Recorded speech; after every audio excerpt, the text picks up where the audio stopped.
Your love is like radiant diamonds bursting inside us. We cannot contain. Your love will surely come find us like blazing wildfires, singing your name. God of mercy, sweet love of mine, I have surrendered to your design. May this offering stretched across the sky, and these hallelujahs be multiplied. Your love is like radiant diamonds bursting inside us. We cannot contain. Your love will surely come find us like blazing wildfires, singing your name. God of mercy, sweet love of mine, I have surrendered to your design. May this offering stretched across the sky, these hallelujahs be multiplied. God of mercy, sweet love of mine, I have surrendered to your design. May this offering stretched across the sky, and these hallelujahs be multiplied. These hallelujahs be multiplied.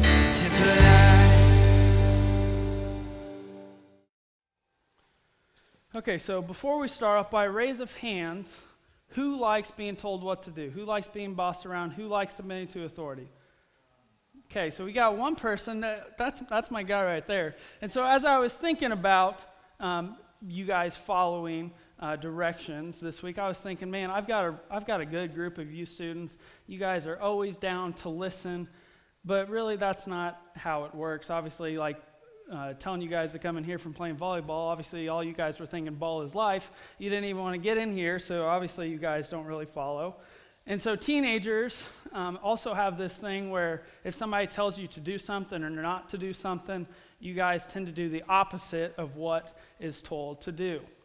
And also teenagers are thought of as being rebellious during this stage and not listening to your parents, not listening to your teachers. And I know for me personally, when I was around 16, 17 years old, I kind of went through that stage of being a bit rebellious with my parents. And so I would take credit for this, talking about what we're talking about tonight, but it really wasn't me, it was all God. So whenever I started out this series, looking through the book of Romans, we've been taking it 3 chapters at a time. So I've been picking a topic from one of the 3 chapters and speaking about it. So this week, we are up to chapter 13 of Romans, and believe it or not, the thing in Romans 13, verse 1, it talks about submitting to authority. And so this is super fitting for what we're going through right now because Tuesday is election day, so you guys don't have school for that. but Tuesday is Election Day. And for the United States, and for some time now, the United States has been pretty hostile when it comes to the two different political parties. And all you have to do is go to Facebook, scroll through it. It may be entertaining for some of you, but if you just read through it, there's a bunch of hateful comments on either one of the candidates. And it seems like it's one side versus the other.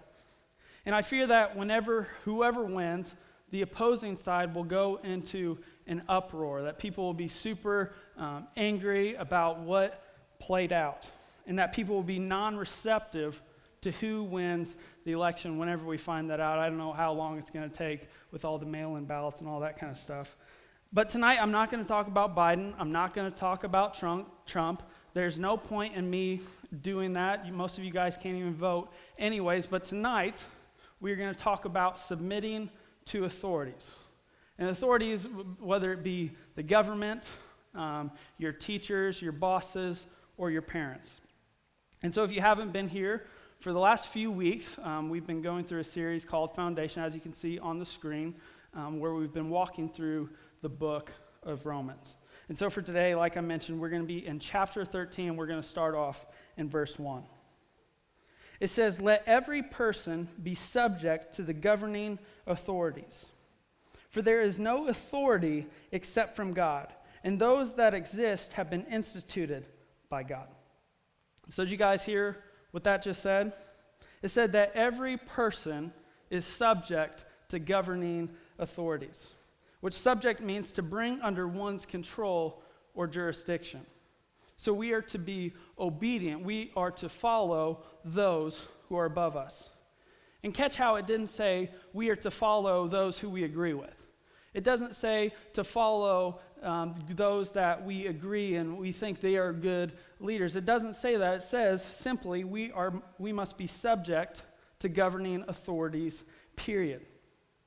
And so I want to point out that if someone commands you to sin against God or to do something sinful, in that case, we are to obey God first. And so Peter and John in the New Testament, they found themselves in a similar situation. So they were going out into the community, they were going out into the temple, and they were teaching about God. They were spreading the good news of Jesus. And the social elite, they were not happy with this. They were tired of this Jesus guy. They thought they killed him, so why are people still talking about him? And so they bring in Peter and John and say, "Hey, we killed off Jesus, and you got to stop preaching about him right now, or you're going to be punished for it." But in Acts 4:19, they speak up and they say that they answer to God first, that they're not going to stop preaching the gospel. And if they have to be punished, then they're just going to have to deal with it because they serve God first.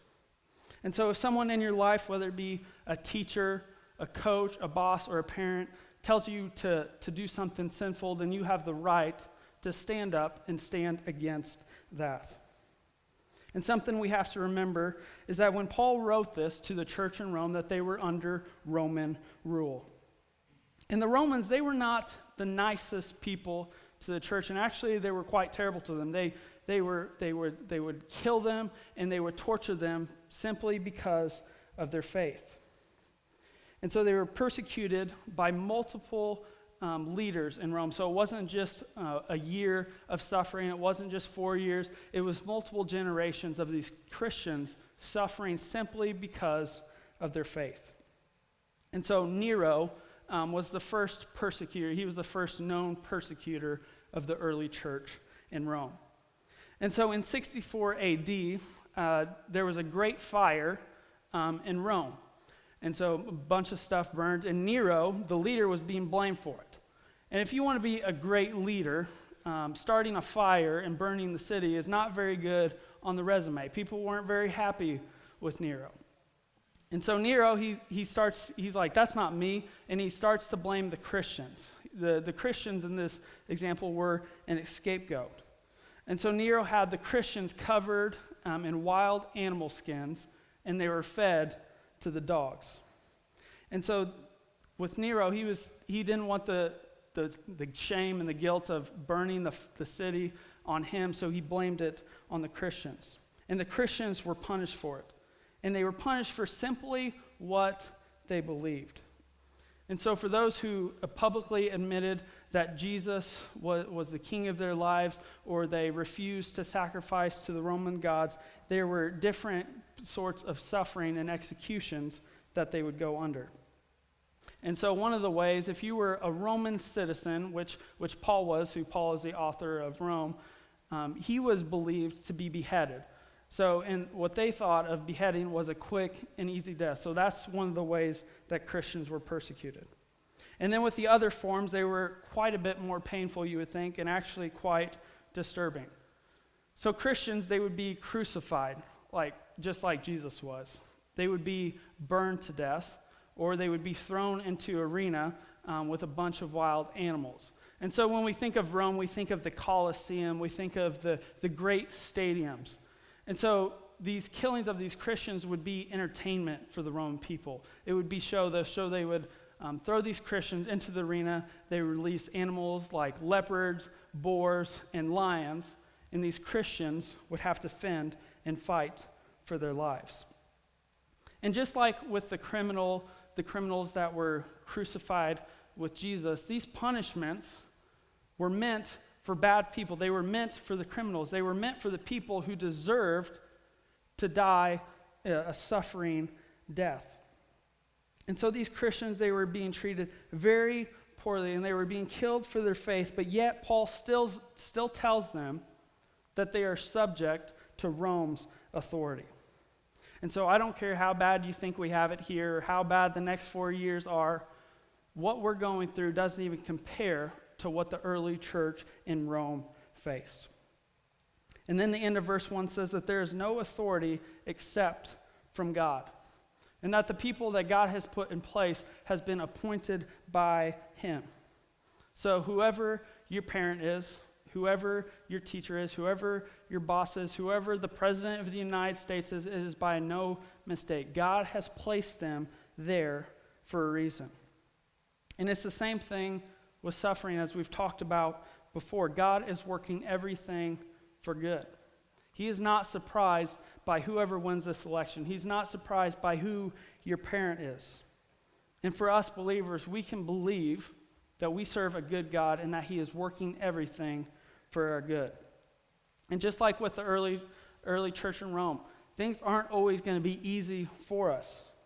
But we know that God has put those people in a position, and it's for our best. And during those seasons, we are to grow and to strengthen in our faith. So we must be submitting ourselves to every authority, every leader figure in our lives, no matter how much you like them. So we must be subject to authority. So verse 2. It says, "Therefore, whoever resists the authorities resists what God has appointed, and those who resist will incur judgment. For rulers are not a terror to good conduct, but to bad. Would you have no fear of the one who is in authority? Then do what is good, and you will receive his approval. For he is God's servant for your good. But if you do wrong, be afraid. For he does not bear the sword in vain, for he is the servant of God, an avenger who carries out God's wrath on the wrongdoer. Therefore, one must be in subjection, not only to avoid God's wrath, but also for the sake of conscience. For because of this, you also pay taxes, for the authorities are ministers of God, attending to this very thing. Pay to all what is owed to them. Pay to whom taxes are owed, revenue to whom revenue is owed, respect to whom respect is owed, and honor to whom honor is owed." And so in verse 2, it starts off by saying, "Therefore." And when we're reading our Bibles, we need to be looking for transition words like "therefore." And so "therefore," it simply means "for that reason." So it explains, why are we to do what we just talked about? And so some of you may be questioning, if there's a bad leader, why are we to be subjected to their authority? Why is the reason we do it? Well, here's the reason why. If you resist, if you do not listen, then you go against God's ways, you go against the God's anointed, and you will bring judgment upon yourselves. And if I were you, I would not be wanting to go against God's ways, because God knows best. And God, he uses governing authorities to keep man in check. And so obviously, if you go out and steal, there are going to be consequences to your actions. If you lie and cheat in school, there are going to be consequences to your actions. So authority can help keep us in check from completely living in the ways of our broken flesh. In verse 3, it says that if you want to be unafraid of authority, then we just need to do what is good. So Paul's idea here is that Christians should be the best people in our communities. So obviously Christians are loyal to God first, but Christians should be the best people in our communities. Christians should be the ones who are loyal. Christians should be the ones that aren't causing trouble. Christians should be the ones that aren't creating a divide in our nation. And Christians should be the ones who are praying for our leaders. And we've talked about prayer before, but do you guys pray for your leaders? Do you pray that God will give them the wisdom to navigate through this difficult season that we're all going through right now? And then what about the leaders that you don't like? Do you even pray for them? And any time you're a leader, you're going to make mistakes. You're going to make the wrong decision every once in a while, and you're going to make some decisions that are not in the best interest of the people, and you're going to make people unhappy. But even when leaders are doing that, are you still going to be praying for them? That they have the wisdom, that they have a heart of conviction to say, hey man, I haven't been leading right. I'm going to lead right going forward now. So do you guys do that? Or do you just bash them on social media? Do you bash your leaders? Do you talk behind your leaders' backs? Or are you disrespectful when your parents tell you to do something that you don't want to do? Because right now, more than ever, we are divided. We are divided as a nation, whether it be the color of our skin, the political party we follow, or whatever religion we claim. We are divided. And so when it comes to this division, do you fuel the fire or do you help put the fire out?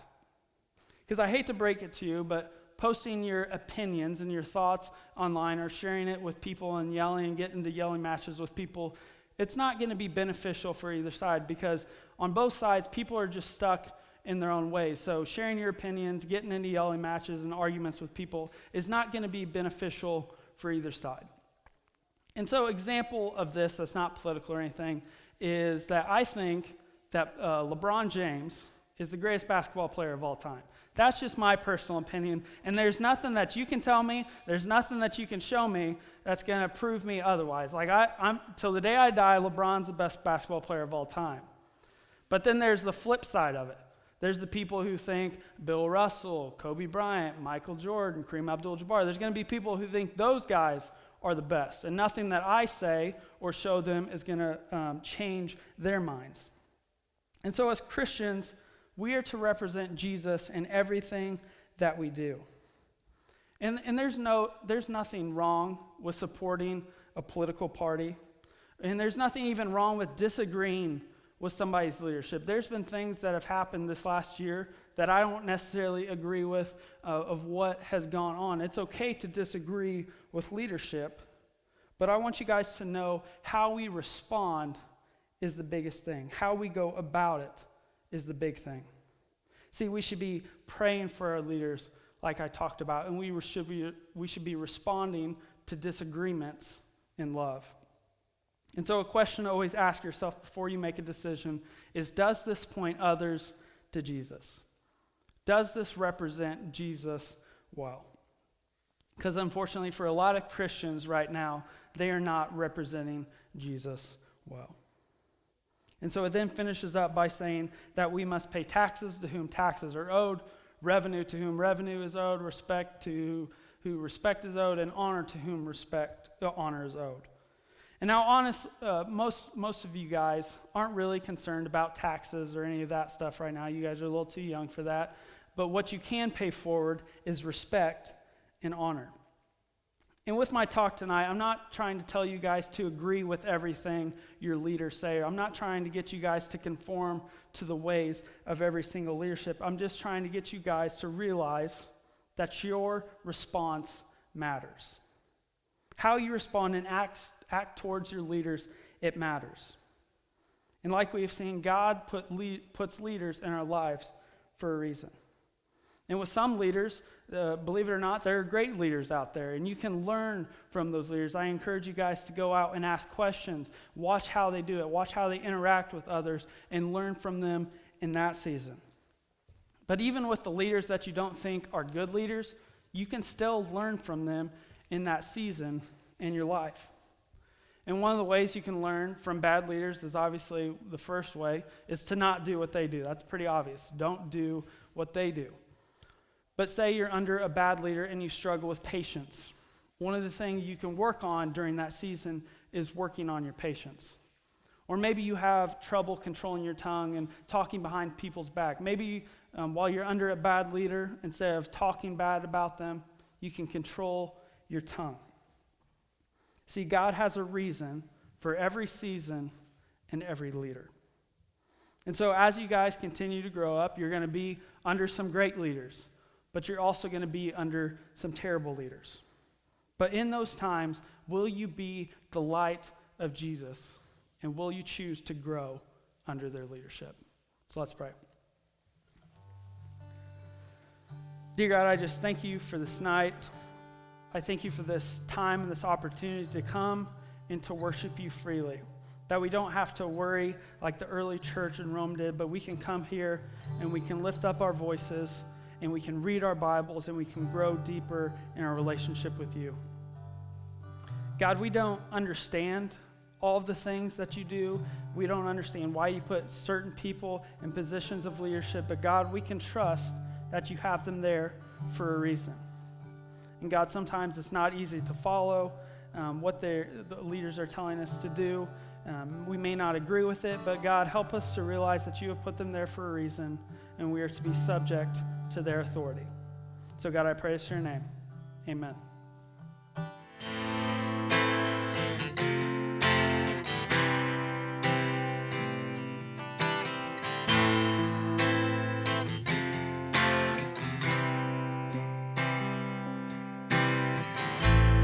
Fullness of eternal promise, stirring in your sons and daughters,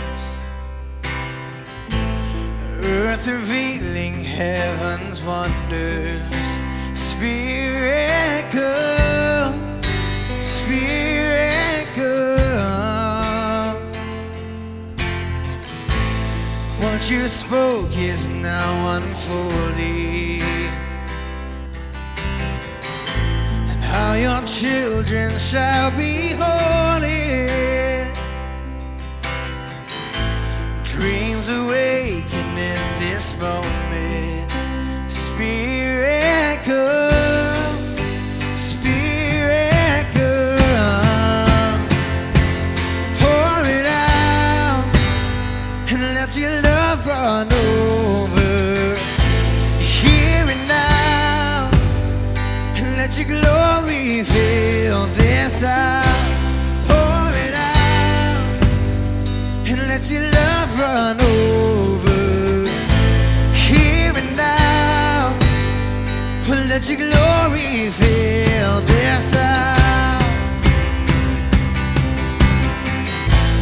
Now the world awaits your presence, and this power is within us. We will rise to be your witness. Spirit come, Spirit come. Pour it out and let your love run over. Here and now, let your glory fill this house. Pour it out, let your love run over.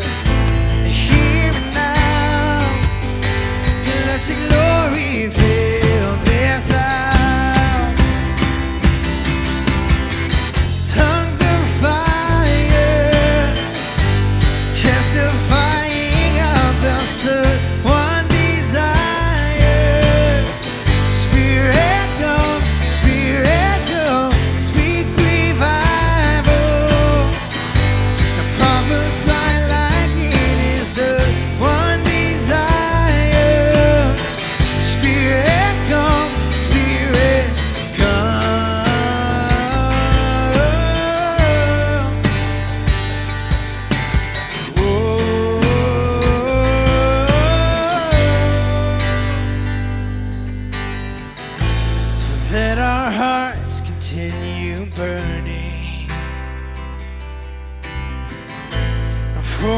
King is soon returning.